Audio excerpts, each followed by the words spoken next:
Welcome back to another deep dive review of Man in the High Castle.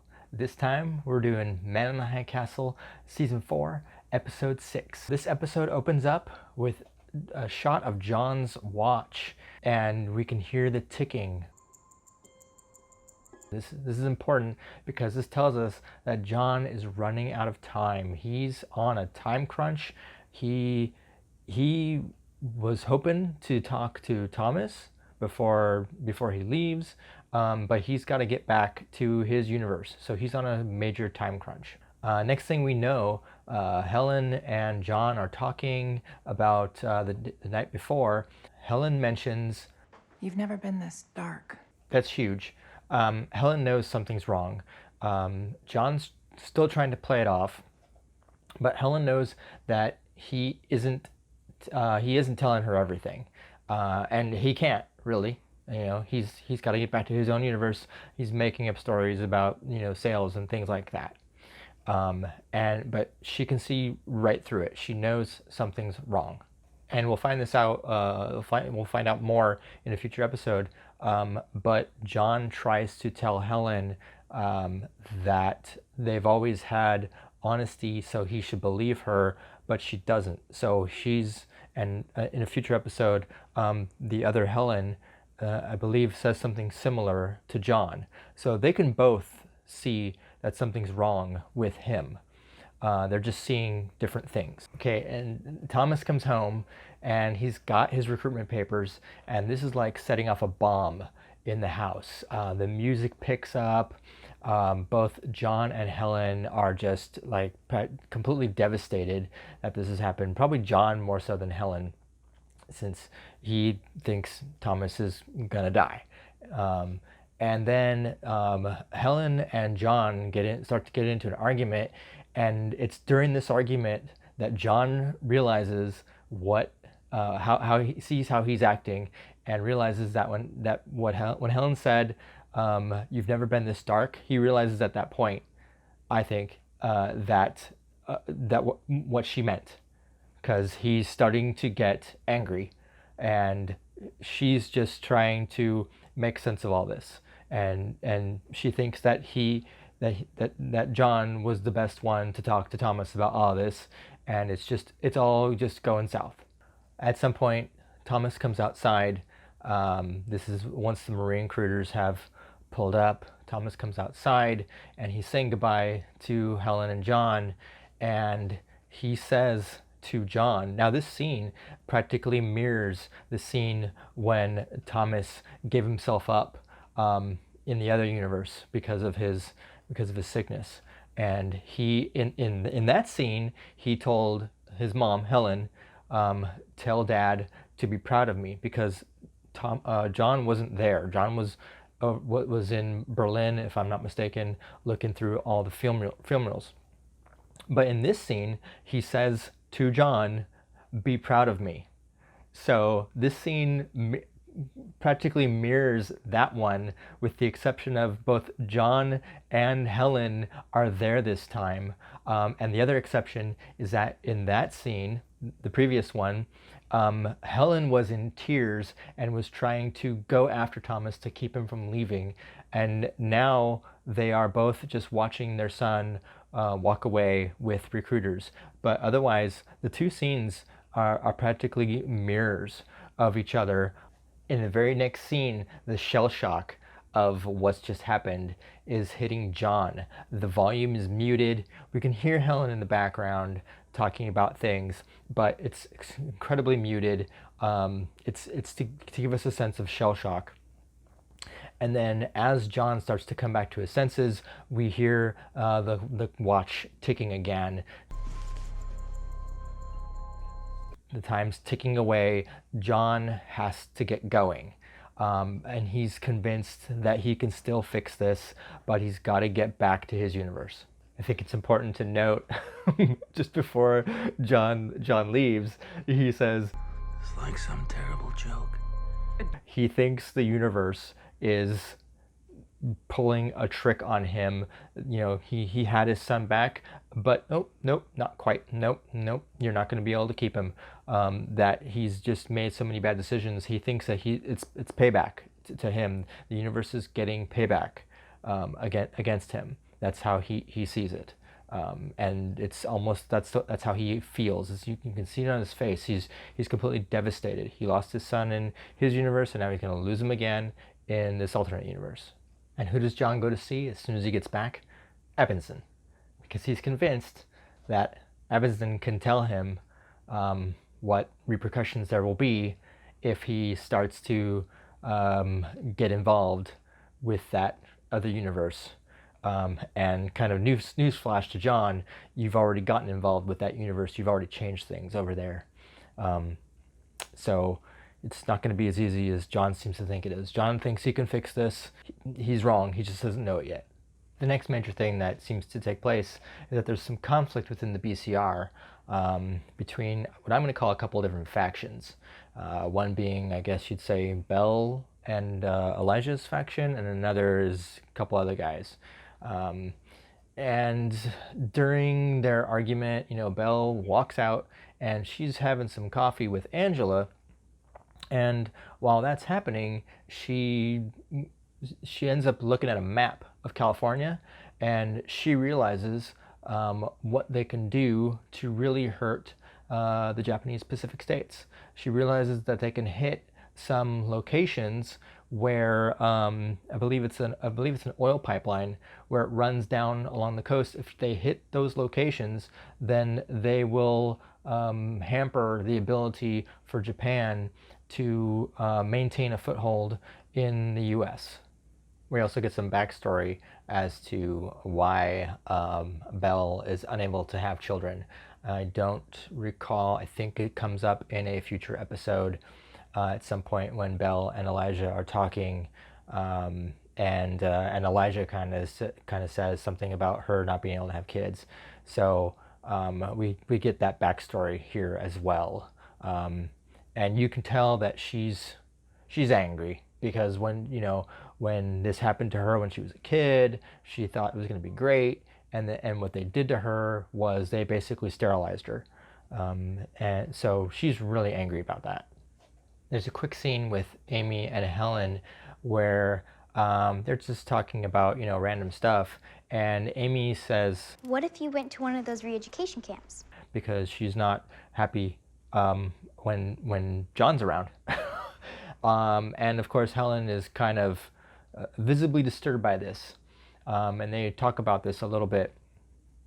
But Amy's convinced that the re-education camps are necessary. She's learned about it in school, and it's actually a pretty scary scene. If you think about it, your child is telling you that you might need to go to re-education camp, and what the re-education camps really are. That'd be pretty scary. Later on, Childen is lamenting the fact that he's once again having to eat mice. When Yukiko tells him that things can be so much worse than having to eat mice, and she tells him about basically how she was raped as a young lady and forced to marry her rapist, and that that hits you, and that kind of drives her point home. Eating mice isn't such a big deal, and that story came up because Childen thinks that he can go talk to Inspector Kido and clear his name. He can just explain everything, and that's when Yukiko gives us the backstory about how, no, you can't. These men are not like that. They're not honorable. They will kill you. Inakuchi's court-martial takes place next, and it's during the court-martial that, in my opinion, Kido decides to change the course of his events. He doesn't actually change them, but he decides to. It's at the end of the court-martial when he gets up to talk to Yamori and tell him, we both know who really was responsible and all this stuff. I got a couple of things about this scene. In my opinion, that is the moment that Kido decides he's not going to continue down the same path. He doesn't come right out and say anything to everybody that's there because he doesn't really control the situation, and Yamura could probably easily have him arrested at this point as well for being some kind of a co-conspirator. Second thing I didn't really like about the scene is that they're both like right there, and I know it's supposed to be like they're kind of doing like a sidebar and they're whispering, but I can't imagine that everyone doesn't hear them and think that something strange is going on. So that this scene struck me as kind of strange. But this is the moment, in my opinion, that Kido decides to change his future. And the fact that they put Kido in charge of the firing squad, I think, kind of cements his decision. This whole time he's just been kind of playing like a spectator. He's been going along with it, but now they are going to. He's the one who's going to be responsible for killing Inokuchi, and you can see the shock on his face when he turns. And I think that he's thinking, "What? Like no way am I going to be responsible for this man's death." But that's the plan. Is that Kido is going to be the one to do it. And of course, the music picks up, and we get the drum beats, and then the next scene is the firing squad. And like I said before, I think Kido already decided that he's not going to continue down this road. This is the moment where he puts the thoughts into action. And just before they're about to fire, he tells them to stop. He pulls his gun.